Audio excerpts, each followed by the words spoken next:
In this tutorial, I'm going to cover some of the basics of what stem cells are and how they function throughout development. One of the best adjectives I can use to describe stem cells is the word potential, because stem cells hold the functional potential to give rise to an array of cell types, even the entire embryo and everything needed to generate a multicellular organism. But they also hold amazing potential for medicine. Stem cells have permeated our society in so many ways, and unfortunately, many misconceptions exist in the public domain. Let's start with the first question. What is a stem cell? In order to be classified a stem cell, you need to satisfy three main criteria. The first one is stem cells are generally regarded as undifferentiated or unspecified, and as such, retain the ability to divide. The second property is that upon division, they have the ability to self-renew, meaning make themselves again. And the last criteria, also upon division, the daughter cells can go on to mature and differentiate into a variety of cell types depending on the stem cell and tissue type of origin.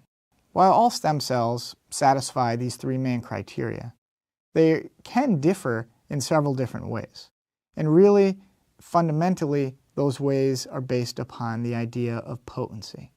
And what I mean by potency is the number or amount of different cell types that particular stem cell can generate.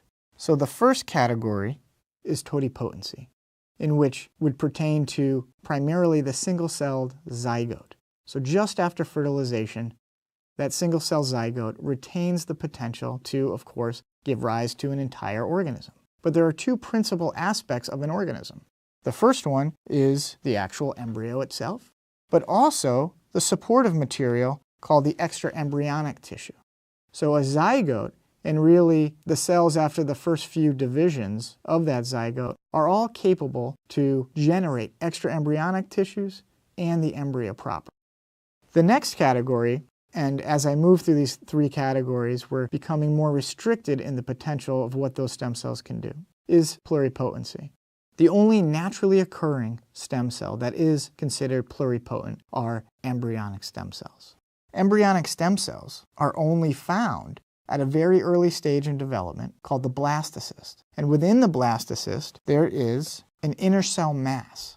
And it is only in that inner cell mass where those embryonic stem cells reside, and those embryonic stem cells, as being pluripotent, are capable of generating the entire embryo.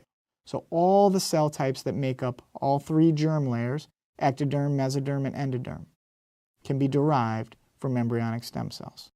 However, embryonic stem cells, at least as we know it now, cannot generate extra embryonic tissues. Some evidence that embryonic stem cells can actually generate the entire embryo may actually be sitting right next to you, and that is twins.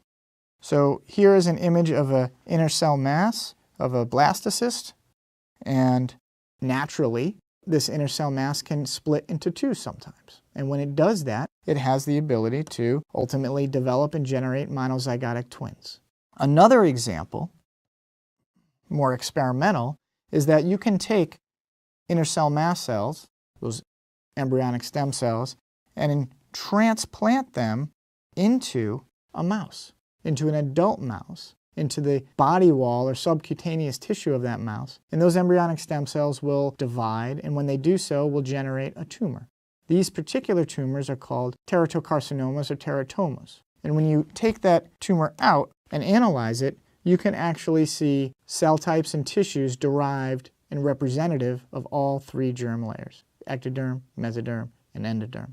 Again, supporting the fact that these embryonic stem cells are pluripotent and can generate everything that the embryo needs. The third category of potency is multipotent. And there are a variety of different stem cells that fit within this category. But generally, they are all called adult stem cells or somatic stem cells. Adult stem cells show what you would consider greater lineage restriction to the cell types that they can generate. So there are a variety of different multipotent stem cells, and both in the embryo, fetus, and adult, these multipotent stem cells really reside within specific organs or tissues. And the lineages that they can generate, meaning the progeny and cell types that they can create, are really restricted to those organ types. Here you see just two examples of two different pools of developing multipotent stem cells, one in the brain Here's an image of an adult neural stem cell nestled within the hippocampus. And then over here is my illustration demonstrating where the bone marrow is within a bone, and that would be the hematopoietic stem cell, where it exists to generate a variety of cells within the blood and immune system. So the adult stem cell, whether they're coming from brain, blood, bone, lung, gut, skin, teeth, they will oftentimes remain quiescent until the environment shows that there is stress or injury and there is a demand for increased cells. And then they will initiate a state of activation and undergo proliferation and begin to divide and generate those progeny that will go on and respond to whatever insult or stress that is currently existing. In fact, all organs and tissues that have been examined have found stem cells in them. They're very limited in number and actually reside in a very specific location called the stem cell niche. And every organ and tissue has their own characteristics of that stem cell niche. It is this stem cell niche, the cells within it that support that stem cell, will ultimately influence whether that stem cell remains quiescent or undergo division. Lastly, I also mention, in contrast to embryonic stem cells, adult stem cells are considered to have a shorter lifespan, at least in culture, whereas embryonic stem cells will seemingly divide and proliferate indefinitely. So what I'd like to do now is talk a little bit more about the main behavior of stem cells, that of division, and potentially how it's regulated primarily in the adult stem cell niche. So if all a stem cell has to work with is division, then what are its options? Well, if a stem cell goes to divide, in that division, it will generate two daughter cells. Right there is option number one. What do those two daughter cells go on to do? As I've mentioned, stem cells have the ability to self-renew. So they can divide and simply make two more stem cells. However, one of those daughter cells may begin to become specified and start to mature along a differentiative path, whereas the other one remains as a self-renewing division. So what we would call that is an asymmetric self-renewing division, where one daughter cell generates another stem cell, and the other daughter goes on to differentiate, in this example, into a neuron. But what if both of the daughter cells actually began to become specified and differentiate? That would be a symmetrical differentiating division in which both of the resulting cell types get generated, in this case, two neurons. However, as I mentioned, you can have a symmetrical self-renewing division, and what that will do is help to increase the stem cell pool.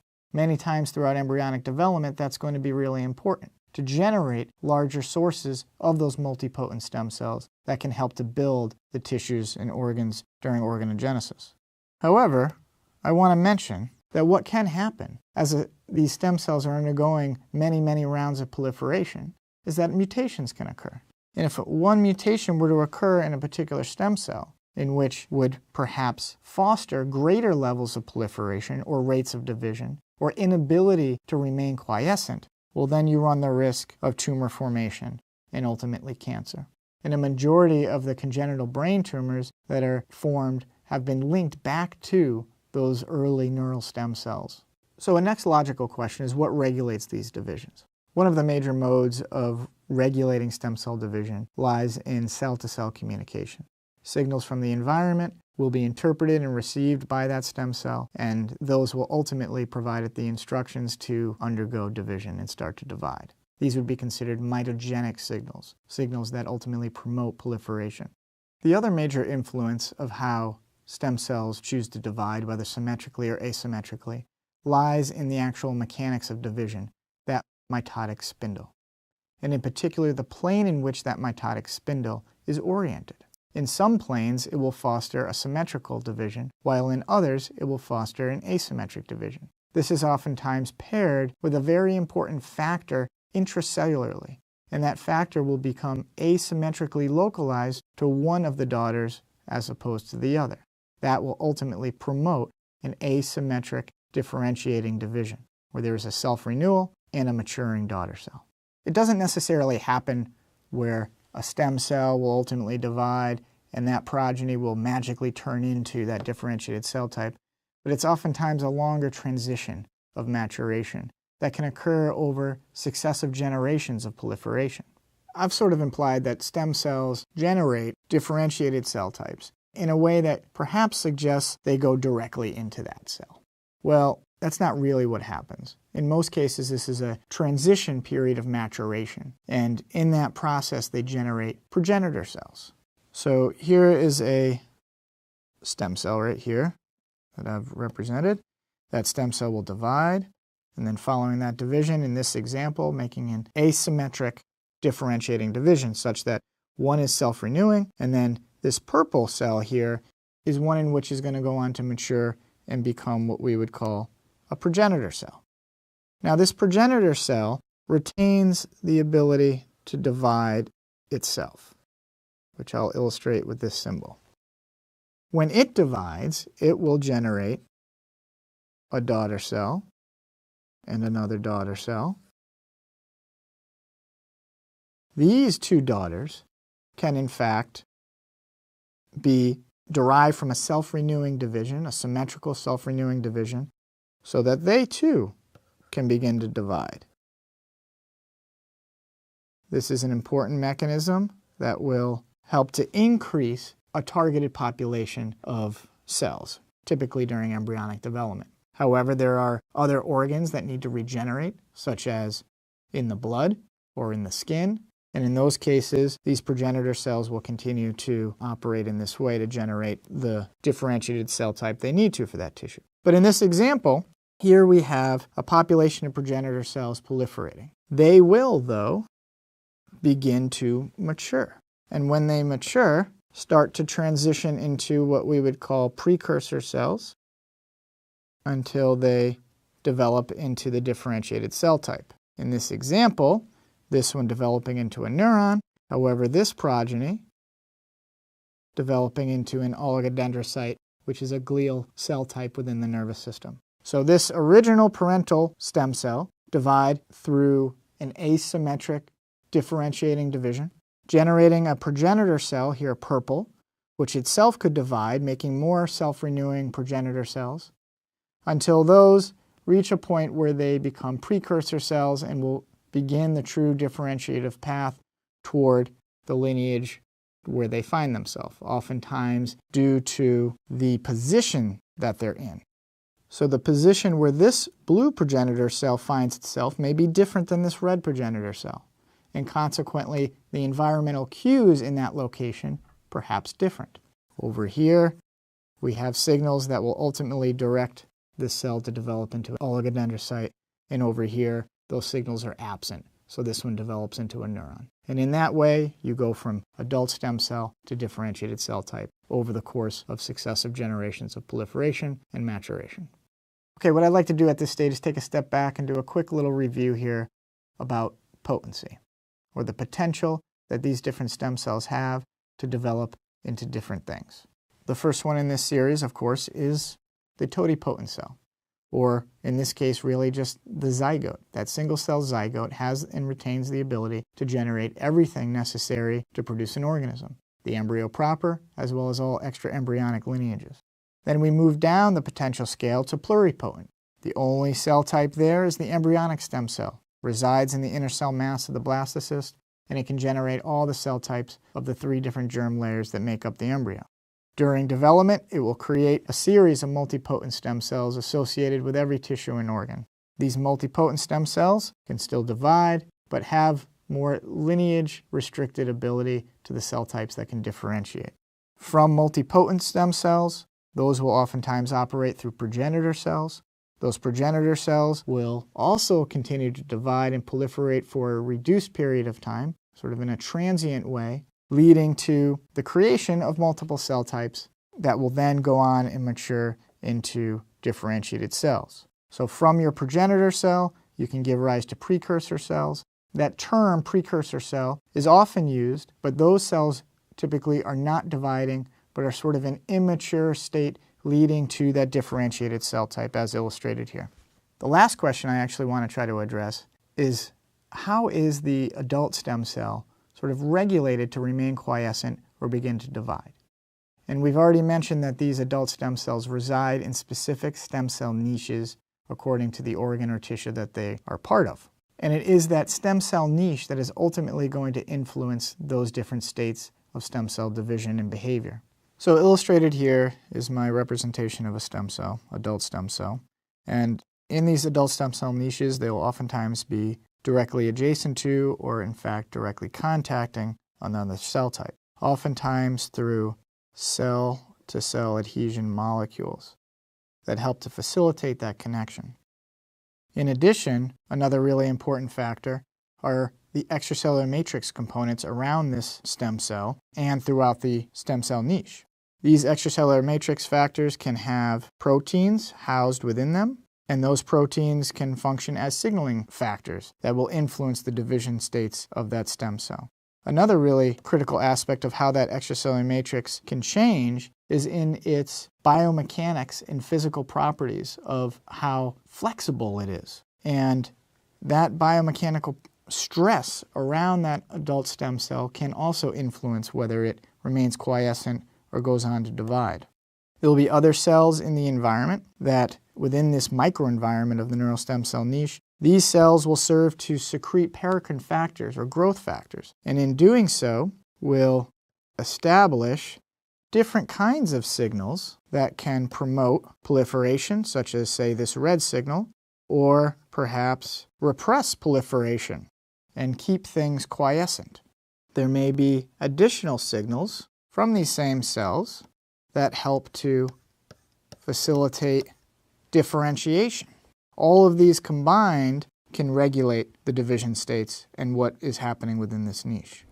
Moreover, you have potentially neural signals, neurotransmitters being released into the environment of this niche that can also stimulate things, as well as the all-important blood vessel. And signals derived from that blood vessel will surely play a major role in influencing the states of this neural stem cell niche. But most important is what is happening to the daughter cell as it moves through this array of signals. That stem cell divides, generates its daughter, and that daughter will potentially migrate out of the niche or actually successively get pushed out of the niche through further proliferation of the stem cell. And in doing so, it begins to move out of the range of a lot of these other signals, ones that are telling it to proliferate, and perhaps move into a range of signals that are telling it to, in fact, differentiate. And in that way, the niche is a functioning environment in which all of the cells, including the stem cell itself, play vital and important roles. Much research is being focused on trying to understand what the different signals are, who the different players are that are influencing these very important stem cells, and the differentiation of their daughters. Well, that concludes this tutorial, but I want to mention that we barely scratched the surface of stem cell biology. There are a variety of different stem cell types that I haven't discussed, whether it's neural crest cells and radioglial cells in the embryo, fetal stem cells, or the multitude of other adult stem cell types for different organs. One of the most important stem cell types that I have not discussed are called induced pluripotent stem cells. iPSCs possess the same functional capabilities as embryonic stem cells, but are actually derived from a reprogrammed differentiated cell type. These are truly amazing cells, and their derivation has won the Nobel Prize. What iPSCs offer is potentially patient-specific therapies and the ability to study human diseases like we've never been able to do before. Scientists are manipulating and using stem cells to treat and ultimately cure human diseases, regenerate whole organs. I truly believe we are living through a remarkable time of scientific discovery, one in which stem cell biology is going to truly revolutionize medicine as we know it.